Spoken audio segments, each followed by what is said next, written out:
Okay, yeah, so today, guys, I'm just going over why like 99% of traders actually lose money in the markets. I feel like it was important to actually cover this because in the chats, every time I see like a red candle on any of the tokens we've bought, I just see so much panic and fear. That's not really what I like to see. Obviously, I'm a veteran in the space. I've been in the space for 6 years, and like I don't know, it just annoys me to see like why so many people panic because in my opinion it's a silly thing, but like obviously the main reason why people panic in my opinion is because they're not actually educated enough. So I thought I would do this call today to cover like emotions in crypto and actually show you guys how to actually win and make money. So like to start things off, I want to like cover the actual types of analysis that we have in like trading in general. So we have sentimental analysis, which in my opinion is the most important. That's the analysis of how people feel. We have fundamental analysis that is all to do with the technology and what these corporations are actually doing. And then we have technical analysis, which is like the lines and the dots you see on the charts. If I would rank all three of these in terms of like the most important to least important, I would say like technical analysis, especially in crypto, is by far the least important. I don't think it's actually really in play anymore. I would say fundamental analysis is, I'd say like 50-50. I'd say it's really important to actually invest in the right things, to invest in the right projects. But like fundamental doesn't always mean the highest market cap and the best pumps have we seen over the past couple of years with meme coins outperforming. So in my opinion, like the main type of analysis to master when you're trading is sentimental analysis, and that is all to do with like how people feel, not just how you feel, how market participants feel, because in my opinion that is how we make money. So here is the fear and greed index. So the fear and greed index actually like shows you on a scale how like market participants actually feel right now, like how they're feeling with their investments. Um, and usually usually when we see like extreme fear, like things are down like 50, 60, 70%. There's a lot of red candles, a lot of sell pressure. And usually when there's extreme greed, that's when we usually see these parabolic pumps and like people are making life-changing money. Investors are pulling out profits and buying Rolexes and Richard Milles. As of right now, if I go onto CoinMarketCap, we're actually like neutral. So there's and we're at like a neutral low as well. We're not like over 50, so it shows the market is still in a state of fearful. And if we look on the historical values, like the yearly high, which was like 88 extreme greed, that was November 2024. And I mean, if you guys like follow me closely and you listen to what I say, I always say November 2024 was like the month where I made like the most amount of money that I've made in my life. So yeah, it shows like November 2024, that was the top, and the yearly low, which was extreme fear, at like 15 was this year in March, and that was when like Trump was putting his tariffs in place and everyone was saying the market was going to zero. So as you can see here, when we had extreme greed in November 2024, like the best thing for you to do would have been to sell your crypto. And when we saw the yearly low in March 2025, the best thing for you to do would be to buy any kind of crypto, and you would have most likely made money. So it's very important to monitor fear and greed. So yeah, just some ways I handle emotion with my own trading. I always do the opposite of how I feel, because like when we trade and large sums of money are around, like with me, it's in the hundreds of thousands, and obviously like someone that didn't come from much, when you're seeing these $100,000 swings left and right, obviously like you are going to feel something, like no one's going to be completely emotionless to it, like you are going to feel something. So I always say it's like the opposite. I always say to do the opposite of how you feel. Like if I'm looking at like a coin and it's just going down and it's just making me sick, and that people are saying negative things online, Obviously how I feel is going to be like, oh, let's just cut my losses and sell this shit. And like usually that is the bottom of the coin. So you have to do the opposite of how you feel. And it's the exact same when a coin's going up, when you're up like hundreds of thousands and you're looking on like Twitter and people are like posting their P&Ls on their story. Oh, I'm up $1 million, I'm up 500K, and like people are euphoric. People are saying this coin's going to change the world. It's going to like go in the top 10. It's going to flip X, Y, and Z. Obviously, that's going to make you excited, and like if anything, it's going to make you want to buy more. But like in reality, that is when you should be selling the coin. So to always say do the opposite of how you feel. And like a lot of people, especially in this network, on red days, they just sit there watching the chart. And it's like I always say, don't actually watch red days unless you're buying. That unless you literally have USDT and you're waiting to time a buy on a red candle, don't even watch it. Like for example, in Asta, like our target for Asta is $7. I've said that so many times. So even if we go to $2.40 tomorrow, like yes, it's going to make me happy that the chart's going up and obviously the guys are in profit, but I'm not going to sell because that's not the target that I want to sell it for. So whether Asta is $1.60 or whether it's $2.40, it's still the same coin. It still does the same thing, and I'm not going to sell at either of the price anyway. So I'm not just going to sit there and watch my money go down because I know it's just temporary. I know my targets. I know where it's going. So I say like for red days, don't even watch them unless you're buying. And another thing that's very important is to actually understand what you hold. Like a lot of people get scared because they just buy a coin that someone told them to buy online, or they bought a course, or they bought like trading signals and they bought into a token and they just like buy it solely because someone told them to buy it. Like even if you are buying signals, you're buying signals from me, you're buying signals from another trader. I always say to actually like do some research and understand what they're actually telling you to buy. Because if you did a load of research into Asta, who's behind it, like the network of CZ, what he's done in crypto in the past, like you would just laugh when the chart's going down instead of being scared because you understand what you hold. You would know like how cheap it is for the value you're being given. And I say to understand how the herd operate. Now, like the herd in crypto are actually the biggest influencers in the space.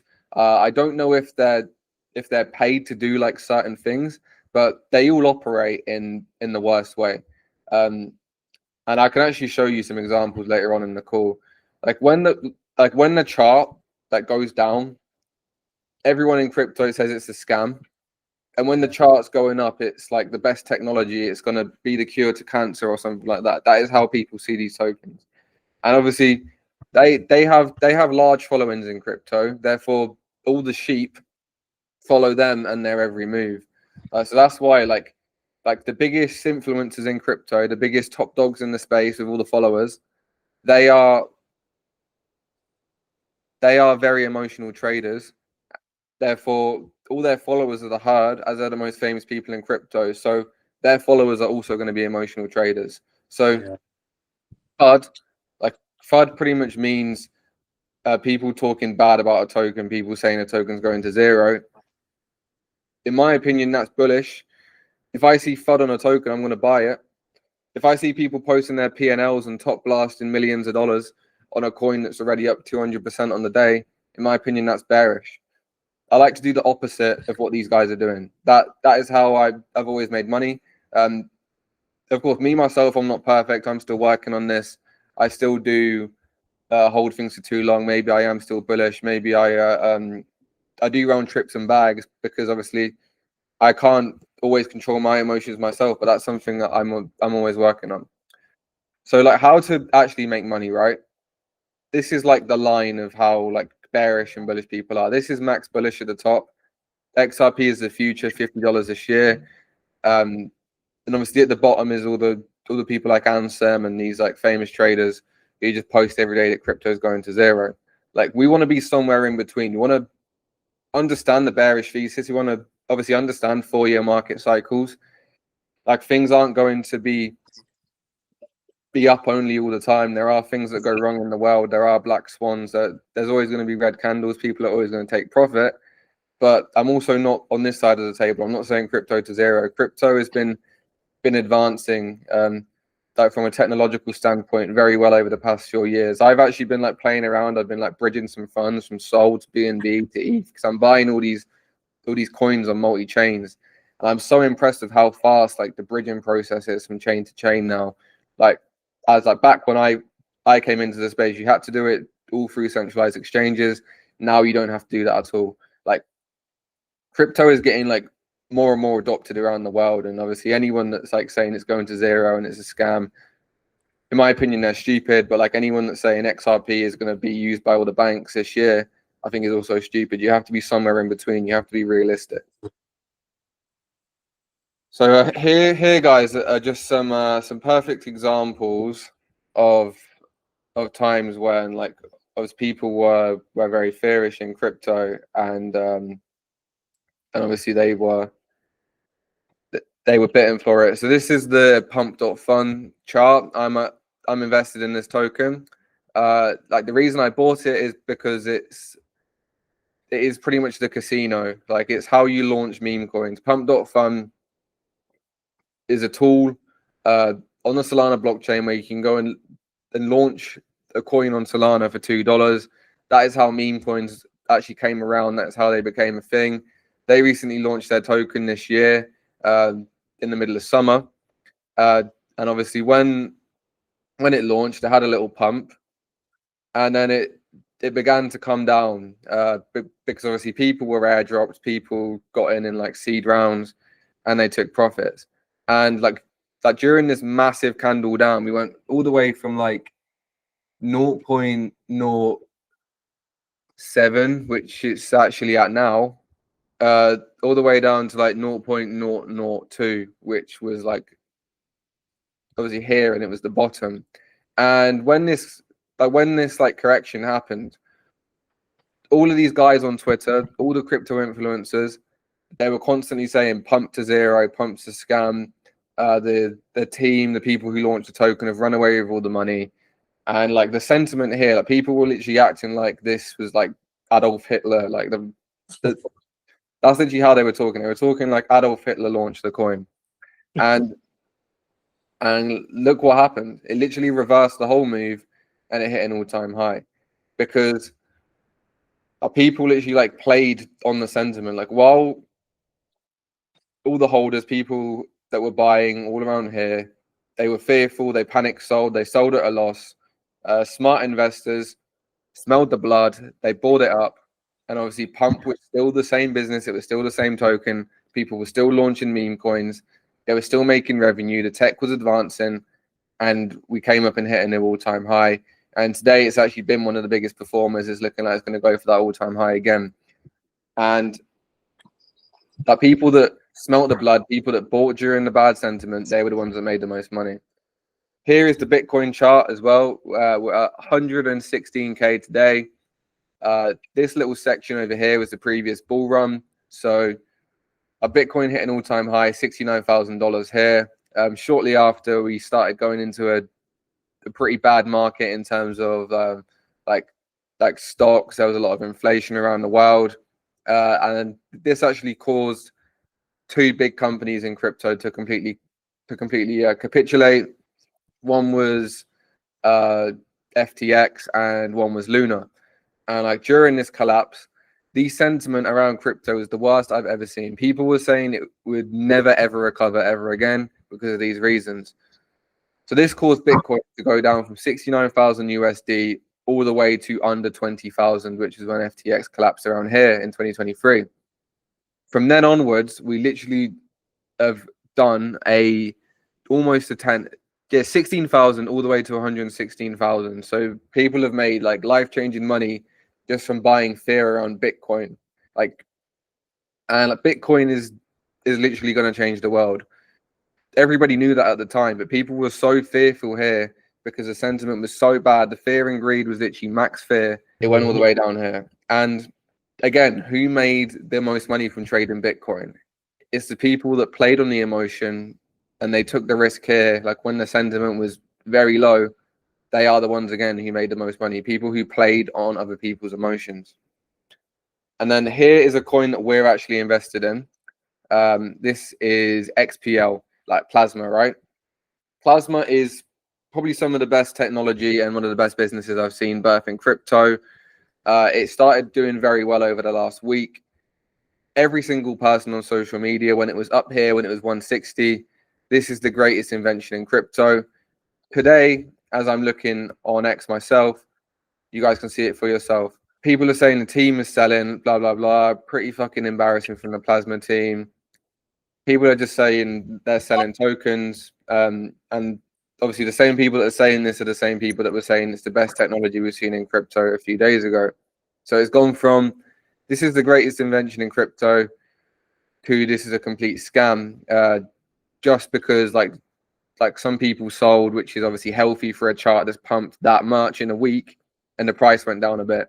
So anyone that's smart that are seeing complete max fear on this token, they're going to buy it around here at like around $1, and they're going to ride it up to all-time highs because it's exactly the same as the pump chart. Like we had our big pump here, it came down, people bought like the blood and the fear, and it went back up to all-time highs. And I think this is going to happen again with Plasma because of course it's not going to go anywhere.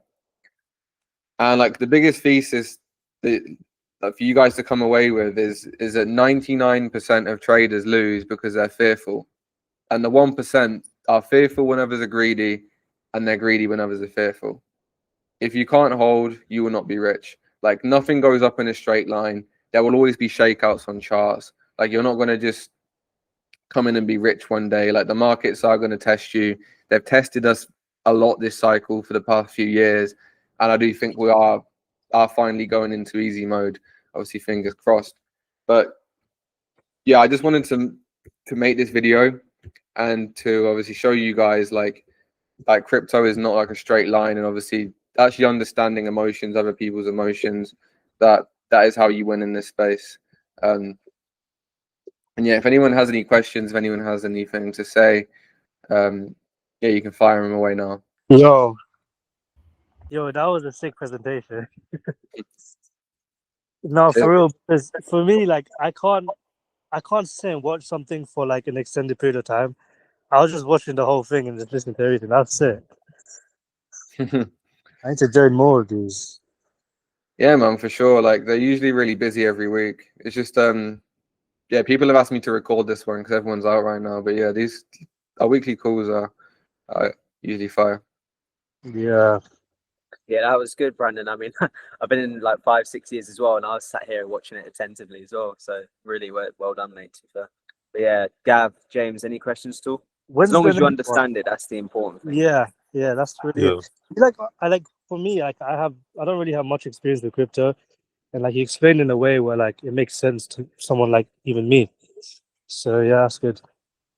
Would you say it's a good time to get back into Aster then, if like the incentive is a lot of people are selling at the moment? Yeah, so what is happening with Aster, and I'm glad it happened this way. So they're doing like phase 2 of the airdrop today. And like an airdrop is like pretty much means that people who are participating in their tasks are going to get sent like a small percentage of like free tokens for like trading volume. And I think it's good that like we saw a correction on Aster. It went like to 155 before the airdrop even happened. I think if it went up to all-time highs before the airdrop happened, we would have saw the crash during the airdrop. But I think like what I feel like what's going to happen is the airdrop's going to come today. People are going to realize like, oh, not many people are really selling as we expected, and the price is going to go back up. So yeah, people are selling in anticipation of like people getting the airdrop and just selling it straight away. But I don't think the airdrop is going to be all that, and I don't think that's going to happen either. Okay, thanks. What's the airdrop? Like free tokens, you get like free tokens for participating. And like with Aster, because it's a new decentralized exchange, they're doing an airdrop to incentivize people to actually use the decentralized exchange like for futures trading. And obviously it's worked out well in their favor because it's overtaken Hyperliquid massively with volume. Yeah, so Gav, like the Aster team, they'll have a token supply aside. Like they'll have some tokens just set for an airdrop, and basically what they want is people to use the platform. So the more that someone trades on the platform, the more free tokens they're going to get, if that makes sense. Okay, so it's like a win-win. Yeah, exactly. Nice one. Yeah, good stuff, Brandon. Nice one, mate. We'll upload the call once it's uploaded to Drive. But yeah, if you guys have any more questions afterwards or anytime after the call, just let us know as well. Yeah, thanks guys for popping in. We'll get it chopped up and uploaded.